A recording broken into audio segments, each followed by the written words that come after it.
El Aníbal Lecter polaco. Ese fue el mote que le atribuyeron a un joven que cometió un crimen tan atroz que a día de hoy mantiene a Polonia totalmente conmocionada. Y es que pese a que la prensa de todo el país y parte del planeta hizo bastante ruido sobre este caso, el rostro de esta persona jamás se hizo público y de su nombre solamente conocemos el de pila: Vladimir. Para contar bien esta historia hay que remontarnos a otro caso anterior con el que Vladimir fue automáticamente relacionado. Los perfiladores criminales tenían bastante seguro de que se trataba de un asesino en serie.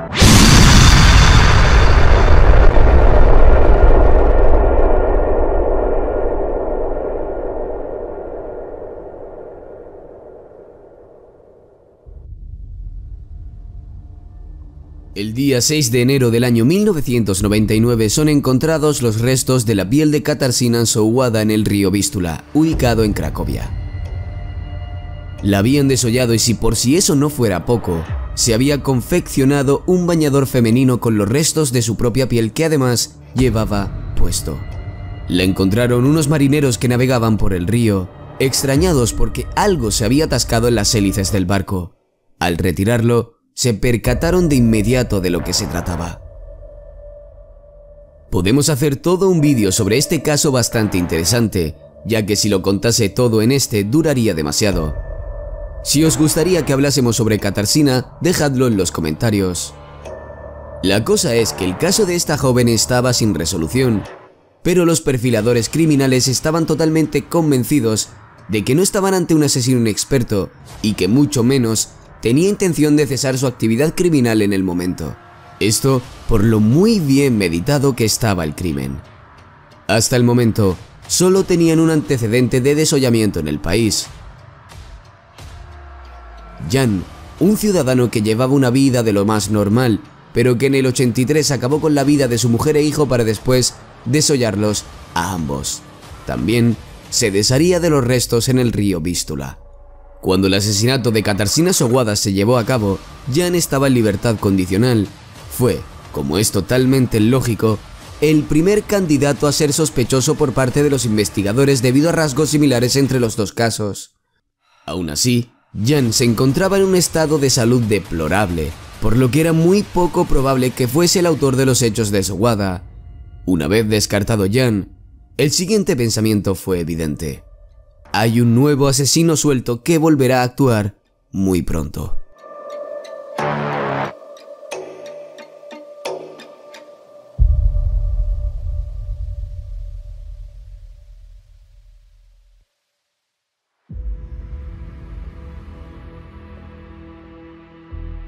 Vladimir tenía 26 años y era proveniente de una familia ucraniana. Durante la década de los 20, se trasladaron hasta Kazajistán y tiempo después en la zona del norte del Cáucaso.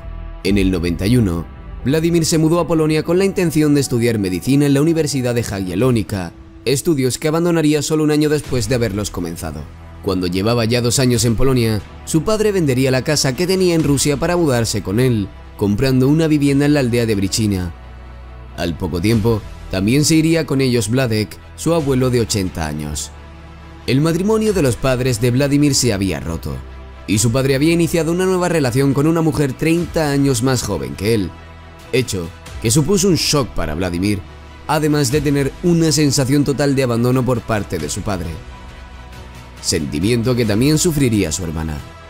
Esto, sumado a que el padre tenía un alto nivel económico y jamás se propuso ayudar a su familia que pasaba por malos momentos.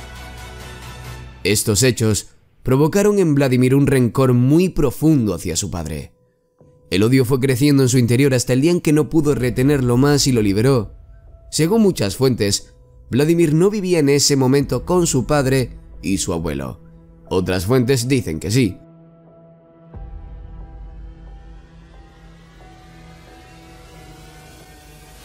Vladek, el abuelo, ya había subido las escaleras que llevaban a la planta de arriba de la casa para dirigirse a su habitación. Se sentó en la cama y comenzó a prepararse para irse a dormir hasta que los gritos de su nieto lo interrumpieron. Llamaba a su padre. Como a él no lo reclamaban, no lo tomó como algo importante, por lo que apagó la luz y se durmió. El padre de Vladimir todavía se hallaba despierto, y al escuchar los gritos de su hijo reclamándole desde el sótano fue a ver qué ocurría cuando se encontró con que una gran descarga eléctrica invadió todo su cuerpo. Se quedó paralizado en el suelo sin poder moverse, pero el objetivo aún no estaba cumplido: acabar con su vida. Después de la descarga, comenzó a sentir como un objeto punzante lo penetraba repetidamente y de forma muy rápida en el abdomen y el pecho. Vladimir había anteriormente afilado la punta de un destornillador y había tenido que ejecutar un plan B. Las heridas de las puñaladas perforaron los pulmones y el corazón, por lo que no tardó en perder la vida. Vladimir ató fuertemente los tobillos de su padre con una cuerda. La pasó por unos barrotes que había en la ventana del sótano, tiró fuerte del cuerpo de su padre y lo elevó de forma invertida sobre el suelo. Cogió un bisturí quirúrgico y comenzó a cortar la piel del pecho y del cuello hasta que se consiguió separar del resto del cuerpo. Se ayudó con una pala y varios golpes para seccionar la cabeza al completo. Volvió a coger el bisturí y realizó con él incisiones en la fosa poplitea, la parte de atrás de las rodillas. Al mismo tiempo recogía la sangre que emanaba de su cuerpo con un cubo. Cogió la cabeza y se la llevó consigo subiendo las escaleras hacia su habitación. Allí trabajó durante toda la noche para crear una máscara con la piel del rostro de su padre. Incluso se hizo con algunas prótesis para poder añadirlas y corregir algunas zonas que no quedaban del todo como él quería. Cuando terminó, salió al jardín y tiró el cráneo a la maleza. Trató la máscara con sal para que la piel se secase y evitar que la descomposición natural actuase antes de tiempo.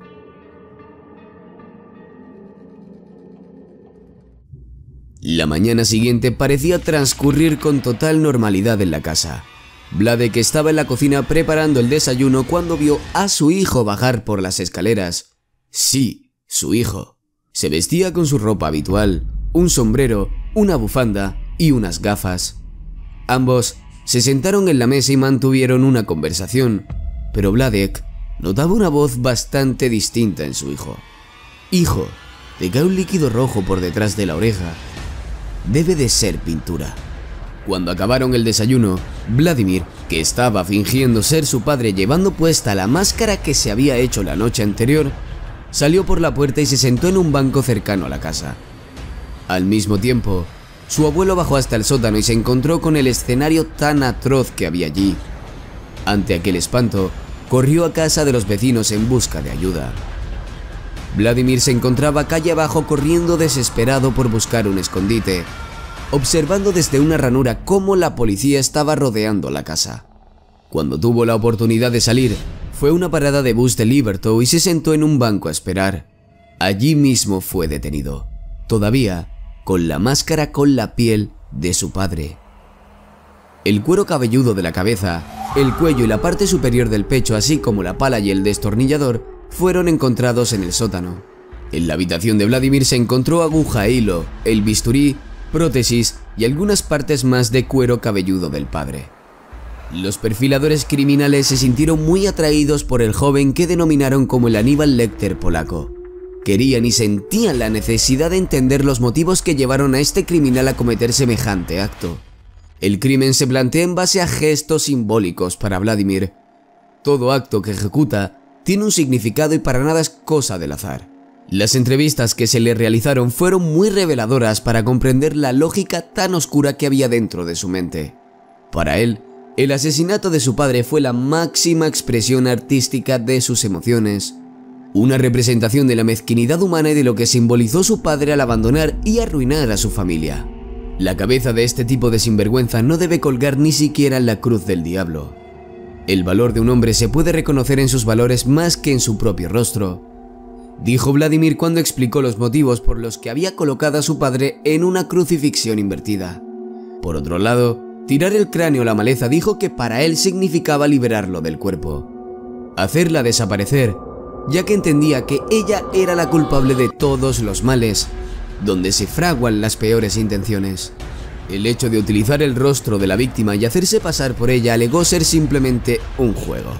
Quería saber si su abuelo sería capaz de reconocerle. Fue diagnosticado con un trastorno esquizoide de la personalidad y condenado a 25 años de prisión el 21 de noviembre de 2001. Wládek, el abuelo, abandonó Polonia tras estos hechos, teniendo que intervenir desde Rusia para poder declarar durante el juicio. ¿Qué opinas tú? Te leo en los comentarios.